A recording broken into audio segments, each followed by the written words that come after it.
This show is part of the Head Stuff Podcast Network.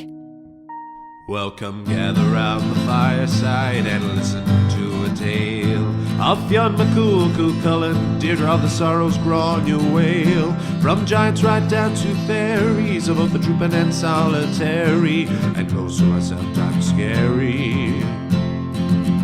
Anything goes by the fireside. Yeah.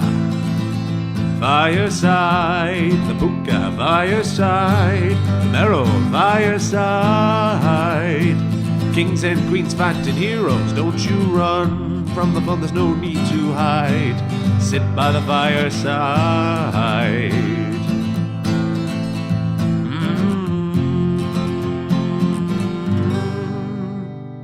Fireside.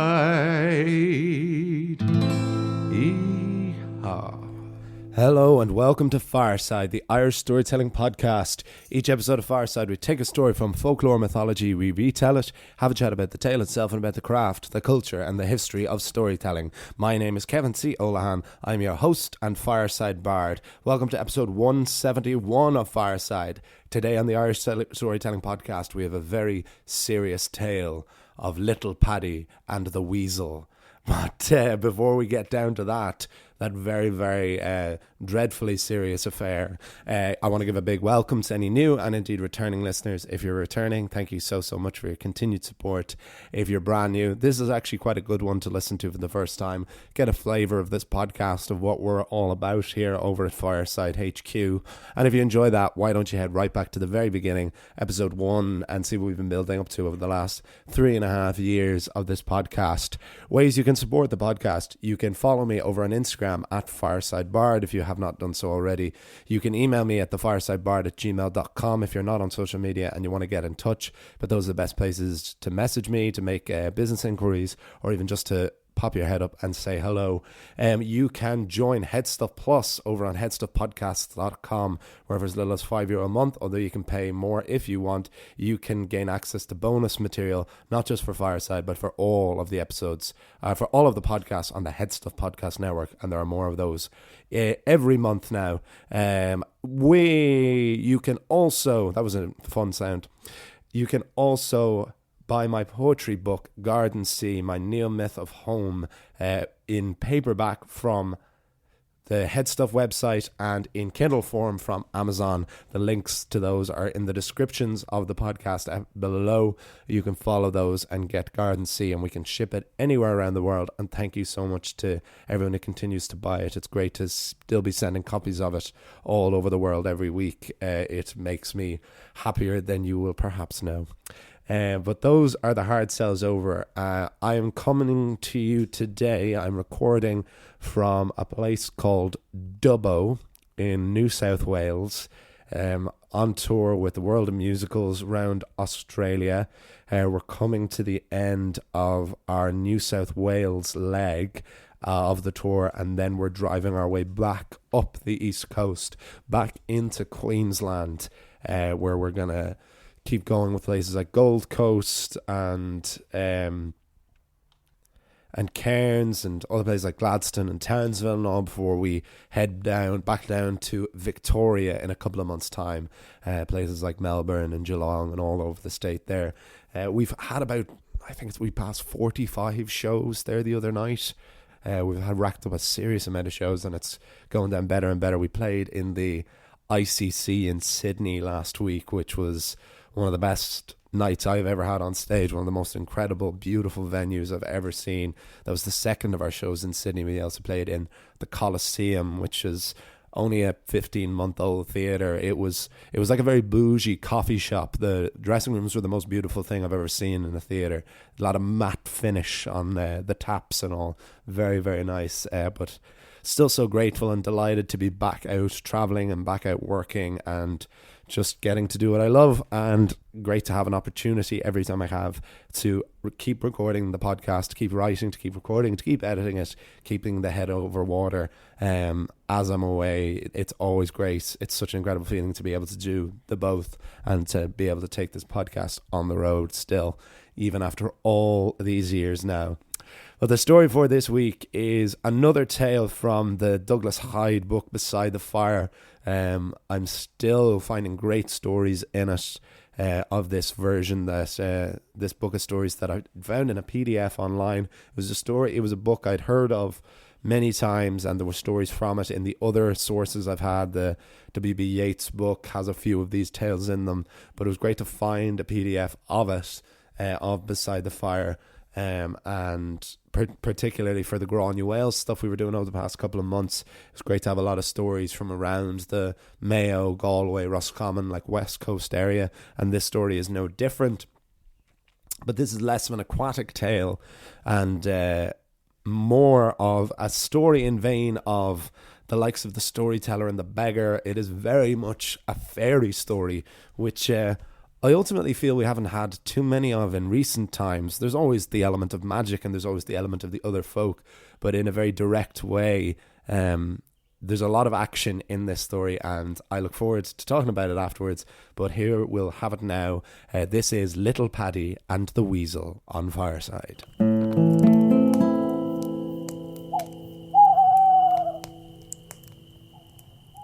Little Paddy and the Weasel. Once upon a time there was a poor young man in County Galway named Little Paddy, or Paddy Ian. One night Paddy Ian awoke and didn't know what time of day or night it was outside, because the moon was casting such a brilliant, expansive light. Little Paddy set out for the local market, where he was looking to get what money he could for an old donkey. The Paddy and the sturdy beast walked the country roads until shifting clouds covered the moon and smothered the road in darkness. Only those from there know the true darkness of an Irish country road. The cloud was followed soon by torrential rain, and Paddy Ian frantically looked through the sheets of rain and darkness until he could make out an enormous old house that he had never seen before. Paddy decided he would knock on the manor door and seek refuge until the showers had passed. But when he arrived, he found the door of the house was wide open. So Paddy Ian left his ass tethered outside and cautiously moved into the house. To the left, Paddy followed the glow of a fireplace and found a big, comfortable-looking armchair before it. Little Paddy settled into the armchair and fell asleep. Not long after this, Paddy Ian awoke to the sound of small, heavy feet scurrying on the carpet. Pretending to still be asleep, he opened one eye to have a peek. Paddy saw a frightful weasel run before the fire and drop something shiny from its mouth onto the hearthstone. Little Paddy could not make out what the object was, so he kept watching. The weasel left and returned again. This time Paddy could make out that the shiny object was a gold guinea. Paddy watched as the weasel came and went, making 20-odd trips to and from the hearthstone, dropping gold before the fire. When it became clear that the weasel had gone for good, Paddy Ian took the money on the hearthstone and left the big house. As he untethered his donkey and continued his way to market, Paddy Ian began to hear the familiar sound of scurrying feet behind him. The weasel was giving chase. Paddy gave the ass a smack on his behind, and the old beast ran as fast as its sturdy legs would carry it. But the weasel was faster, and hissing from its long snout, the weasel bore its teeth and leapt at little Paddy's little throat. But the young man had a big oak walking stick, and blocking the attack, beat the weasel off him. Then it chanced that 2 men were walking towards this weasel attack, and they had a wolfhound in tow. The dog chased the weasel, and the foul beast was forced to escape into a hole in the ground. As the dog stood sentry, barking and digging at the hole, Paddy Ian thanked the 2 men, dusted himself off, and continued on his way. Paddy Ian had no need to try and sell his old donkey at the market that day, but rather bought a young colt with the money he had stolen, so he could ride back in safety and in style. He arrived back home late at night, went into bed beside his wife, and fell asleep. The next morning the young man awoke and went out to check on his latest purchase. But as Paddy Ian left his house, he saw the same weasel leaving Paddy's barn with blood dripping from its mouth. "Get away from there! What have you done?" cried Paddy Ian at the beast, who ran back up the road and out of sight. Inside the barn, Paddy Ian found a massacre. 2 milk cows, 2 calves, and his new horse all lay mauled to death. Little Paddy summoned his best sheepdog, and the 2 pursued revenge. It was not long before they found the weasel near the same big old house, but Paddy Ian and his hound gave chase and hunted the beast into the forest until they came to a little tin hut, an old hovel that the weasel ran into. "We have the crater now," Paddy said to his dog. "Bark," said dog. Hunter and Lurch went into the little hovel and found inside a little old woman. Before Paddy Ian could summon words, his dog leapt up and grabbed the old hag by the throat. "In the name of the gods, Paddy Ian," cried the old woman, "call your dog off me and I will make you a very rich man." Little Paddy realised in that moment that the hag before him was that same weasel. "Why did you kill my horse and cows and calves?" he asked. "Why did you steal money that I have been collecting for 500 years? The hag replied. "I thought you were a weasel. What use has a weasel for money? And also, if you are 500 years old, as you say, you should not still be living. You should have moved on to the next life." "I committed a great crime in my youth," said the old woman, "but I will finally be released if you can pay £20 for 103 years of Catholic Mass." "And where will I find this money?" asked Paddy Ian.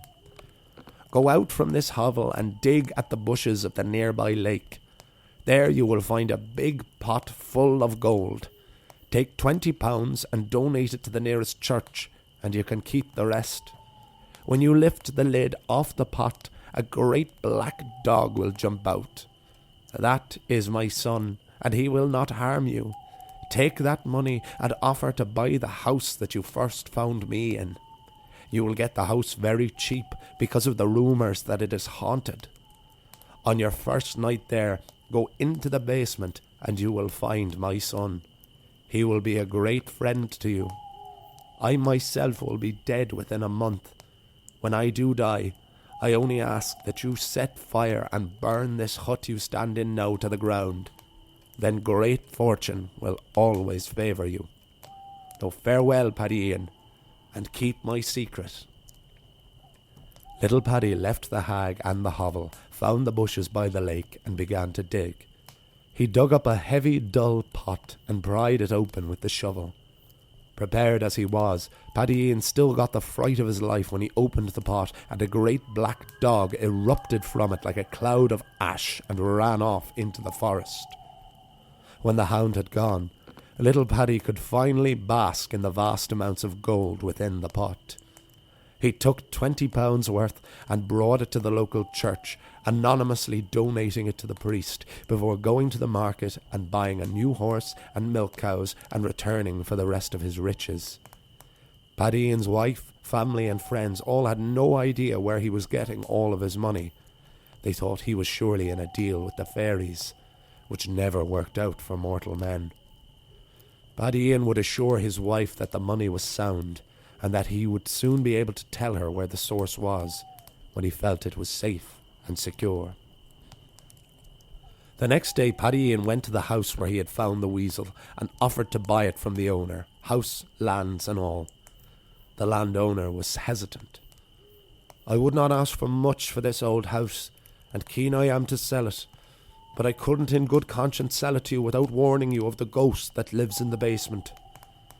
Pretending he didn't believe in such nonsense, Paddy Ian assured the man, "I wouldn't be bothered with any of that type of thing, don't you worry, pal." The deal was struck, and that night Paddy Ian moved into his new home in an old mansion. He made his way through the house, manoeuvring all the doors and staircases until he found a route that led to the cellar. There, in the darkness, Paddy Ian found a little man sitting with his legs swinging on a barrel.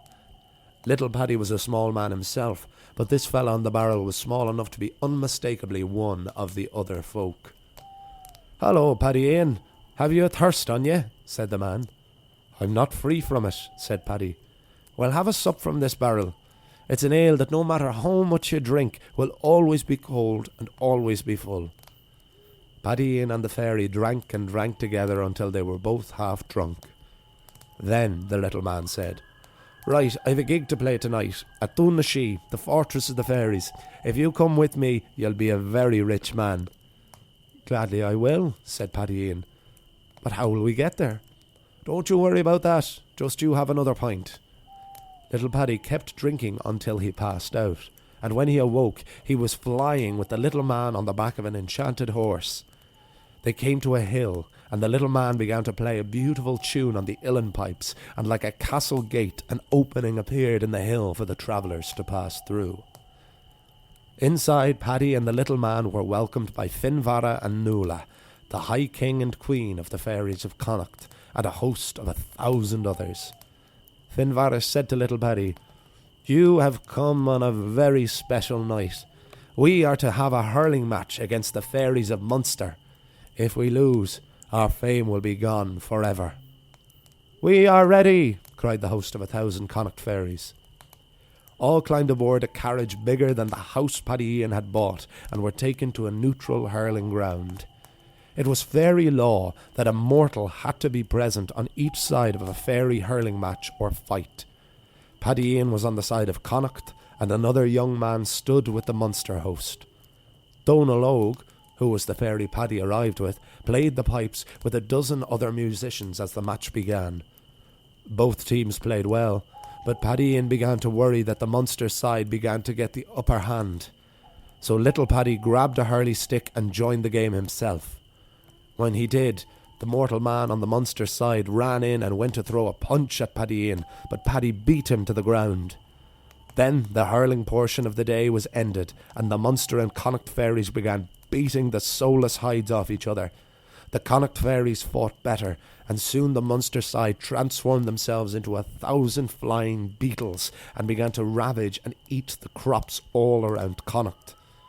But the Connacht fairies turned themselves into 1,000 doves and devoured every last one of the Munster beetles, and the day was won. Finvarra, the High King of the CLXXI, thanked Paddy Ian and the little piper who had brought him by giving them each a satchel of gold. The next thing Paddy Ian remembered was him waking up in his own bed at home. 1 month later, Paddy Ian went down to the cellar of his home to once again drink with Donal Óg, but found that the fairy piper looked sad. My mother has died, Paddy Ian. It is time for you to set fire to her home in the woods. Do this, and I will give you a satchel of gold that, like the ale we drink, will never empty. It will ensure that not only will you remain a rich man, but so too will every subsequent generation of your family. Paddy Ian went into the woods, found the tin hovel. Inside he found the dead old hag who had once been a weasel. Paddy Ian set fire to the hovel and watched it burn. When he returned to the cellar in his basement, he found the satchel of gold, but no sign of the little man. Paddy Ian never saw the fairies ever again, and no one was ever sure where it was he got all his wealth, and years after Paddy Ian had died, his subsequent generations just believed that they always had been rich. But this is a rare case of a mortal and a fairy that worked out well for man. The end.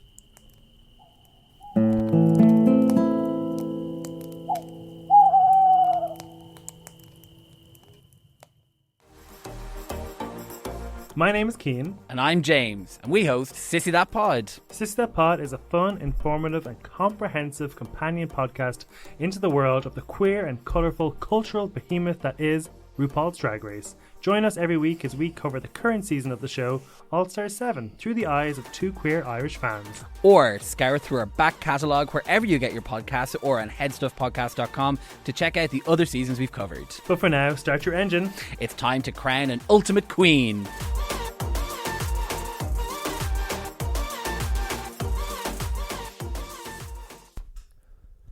And that's the tale of Little Paddy and the Weasel on Fireside, and I hope you enjoyed it.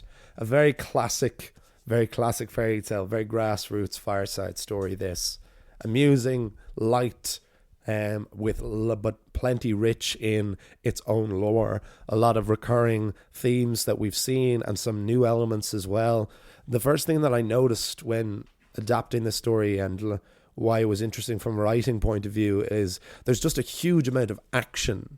An awful lot happens in this, and that's always really fun to write about, especially for writing prose, because that can be one of the trickier things, I think, is knowing the difference and having the balance between scenes of dialogue of characters talking and scenes of descriptive action. And here we just have this absolute, it's like the Weasel is always there. That's the speed that this entire story moves at, even when the Weasel is left in the first half of the story and Paddy goes off to play with this fairy piper at this hurling match. So there's a good few episodes and good few other stories that this reminds me of. First of all, it's the story of the storyteller and the beggar, of the ferryman who keeps transforming into different various animals, to rabbits and the like. It of course reminds me of the fairy hurling match where we had of a young man going to act as referee for a fairy she game. So that has another case where a mortal needs to be present at a fairy either match or at a fairy fight. Just the rivalry between this Connacht and Munster reminds me of the Connacht and Ulster pig keepers, that led to them becoming the Brown Bull of Cooley and the White Horned Bull of Connacht, and leading to the Táin. The Fairy Piper reminds me of the story we had of the fairy piper who went to play on Halloween night. The piper in the puka was taken to the puka. So this feels like a very lived in world, is a phrase I haven't used in a while that I'm very fond of for these kind of stories. And the benefit of both writing these stories, having written all of the previous episodes of Fireside, and the benefit for you as listeners, those that have been listening for 10, 20, maybe even all of the episodes of Fireside, that when we have these reoccurring elements and reoccurring fairy types and fairy situations, that rather than it feeling like it's repetitive, because I like to think I've never done two stories that are like the exact same, except of course where it's very deliberately so, like with Fionn McCool and the Old Man's House and Thor and the Land of Giants, which are like totally different versions of the exact same story. So that has its own interesting parallel.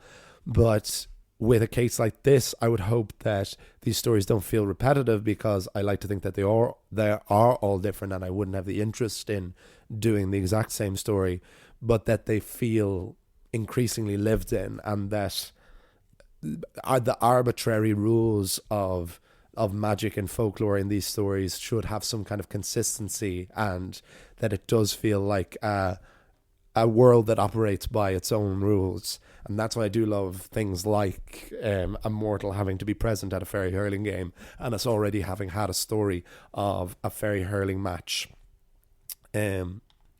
It's again a classic case of man meets fairy, engages with fairy, always poor countryman, a little bit stupid but ambitious, optimistic, has courage, always wealth.